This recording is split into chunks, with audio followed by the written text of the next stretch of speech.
तुलसीदास जी रामचरितमानस में कहते हैं, होई हैं सोई जो राम रचि राखा, को करी तर्क बढ़ाऊं शाखा। जो हमारे जीवन में होना है वह होकर रहेगा, उसको बदला नहीं जा सकता।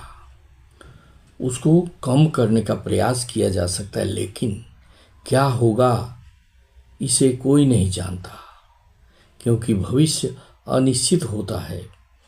इसलिए भविष्य की चिंता नहीं करनी चाहिए। जो भी होगा अच्छा होगा, जो हुआ वह अच्छा हुआ और जो हो रहा है वह अच्छा है। इस भावना को अपने जीवन में लाना चाहिए, क्योंकि अगर हम भविष्य की चिंता करेंगे तो हमारा वर्तमान खराब हो जाएगा, और ना तो हम भूत के पीछे भाग सकते हैं और न ही भविष्य को देख सकते हैं। इसलिए जो कुछ है वह हमारा वर्तमान है। हमें प्रगति करनी है, हमें अपने जीवन को सुखमय करनी है, हमें अपने परिवारजनों को सुखमय अवस्था तक पहुंचाना है। इसके लिए हमें अपना कर्म को ईमानदारी से करना है। हमें यह नहीं सोचना है कि कल हमारा खराब होगा या अच्छा होगा। अगर अच्छा करना है तो वर्तमान को अच्छा करना होगा। वर्तमान अगर अच्छा होगा तो निश्चित रूप से भविष्य भी अच्छा होगा। आज अगर हम खराब काम करते हैं तो भविष्य में उससे हमें कष्ट होगी। अगर हमें अच्छा फसल प्राप्त करनी है तो अच्छा बीज बोना होगा। आज बोएंगे तो कुछ दिन बाद काटेंगे। जैसा कर्म करते हैं उसी का फल मिलता है। जैसा कर्म करेंगे वैसे भगवान फल देंगे। यह बात गांठ बांध लेनी चाहिए कि आज अगर हम कुछ गलत करते हैं या अच्छा करते हैं, यह आज के लिए है ऐसा नहीं है। किसी न किसी रूप में या भविष्य में हमें दिखाई अवश्य पड़ेंगे। अगर आज हम दूसरों की सेवा करते हैं, परोपकार करते हैं, पुण्य करते हैं, किसी का अहित नहीं करते हैं, तो मैं हमारे भी भविष्य में कोई अहित नहीं होगा, यह निश्चित है। भगवान को किसी चीज़ की कमी नहीं होती। भगवान को कोई चीज़ नहीं चाहिए। भगवान को सिर्फ आपसे, हमसे भक्ति चाहिए, प्रेम चाहिए। वे चाहते हैं कि हर इंसान जिसमें चेतना है, जिसमें ज्ञान है, वह अन्य जीवों को भी दया की दृष्टि से देखे। लेकिन ऐसा नहीं होता है। सब अपने स्वार्थ के वशीभूत होकर दूसरे की अहित करने से कभी नहीं चूकते। परिणाम यह होता है कि आपसी तनातनी, आपसी मनमुटाव होता रहता है। इतना ही नहीं, मनुष्य मनुष्य में ही नहीं, हम अन्य जीवों का भी संहार कर रहे हैं, जिसके कारण प्राकृतिक विपदा हमारे सामने उत्पन्न होती है। यह इसलिए होती है क्योंकि भगवान हमें इशारा करते हैं कि हम जीवों के प्रति अपना जो कर्तव्य है उसको नहीं निभा रहे हैं, हम उसको नहीं कर रहे हैं जो हमें करना चाहिए, और जो हमें नहीं करना चाहिए उस चीज़ को हम कर रहे हैं। भाइयों, सिर्फ अपने बारे में तो एक जानवर ही सोचता है। जिसमें ज्ञान है वह है मनुष्य। इसलिए मनुष्य को न सिर्फ अपने बारे में सोचना चाहिए, बल्कि दूसरों के बारे में सोचना चाहिए, दूसरों की भलाई के बारे में सोचना चाहिए, दूसरों के सुख दुख में भागीदार बनना चाहिए।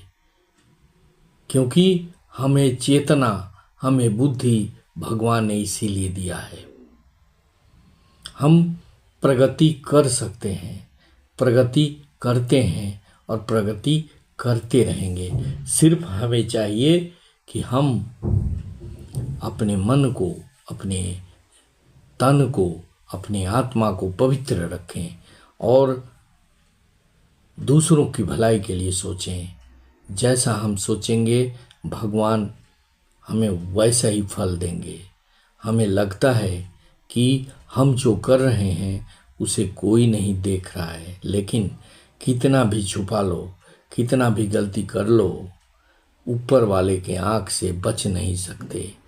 उनका जो दूरबीन है उससे कोई नहीं बच सकता और उसके दंड के कोप से भी नहीं बचा जा सकता। दंड मिलना है तो मिलेगा।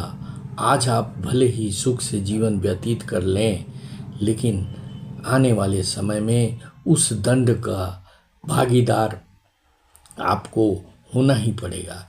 इसलिए कोई ऐसा काम न करें जो भगवान के दृष्टि से गलत हो।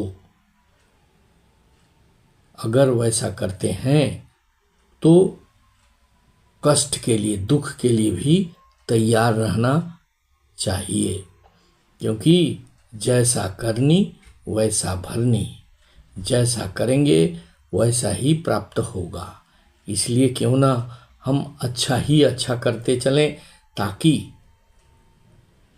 भविष्य में हमें अच्छा ही अच्छा प्राप्त हो। हम सभी को दूसरों के बारे में, दूसरे जीवों के बारे में, सारे संसार के बारे में भी सोचते हुए काम करना चाहिए। यद्यपि कि हम संसार को ना तो ठीक कर सकते हैं ना बिगाड़ सकते हैं। कुछ बहुत बिगाड़ने का कोशिश तो हम कर ही रहे हैं, लेकिन बिगाड़ नहीं पाएंगे, क्योंकि उसकी भरपाई करने के लिए ईश्वर या भगवान है, जो सदा हर जीवों का निर्माण किया है और हर जीव से वह प्रेम करता है। इसलिए हमें अपने स्तर से किसी तरह का वैसा काम नहीं करना चाहिए जिससे कि भगवान को तकलीफ हो, भगवान हमसे नाराज हो जाए। कोई भी नाराज हो जाए तो कुछ नहीं बिगड़ेगा, लेकिन भगवान नाराज हो गए तो बहुत कुछ बिगड़ सकता है। और भगवान अगर खुश हो गए तो सब कुछ मिल सकता है। पूजा पाठ, भजन, ध्यान, योग सब कुछ करें, लेकिन मन को भी साथ साथ पवित्र रखें, क्योंकि अगर आपका मन ही पवित्र नहीं होगा तो कितना ही पूजा पाठ, जप तप, ध्यान, योग करें, कुछ भी फल प्राप्त नहीं होगा। अगर फल प्राप्त करना है तो पवित्र कीजिए अपने मन को, अपने तन को और अपने आत्मा को। अगर यह वीडियो अच्छा लगा तो इसे सब्सक्राइब करेंगे, शेयर करेंगे और लाइक करेंगे। Thank you very much.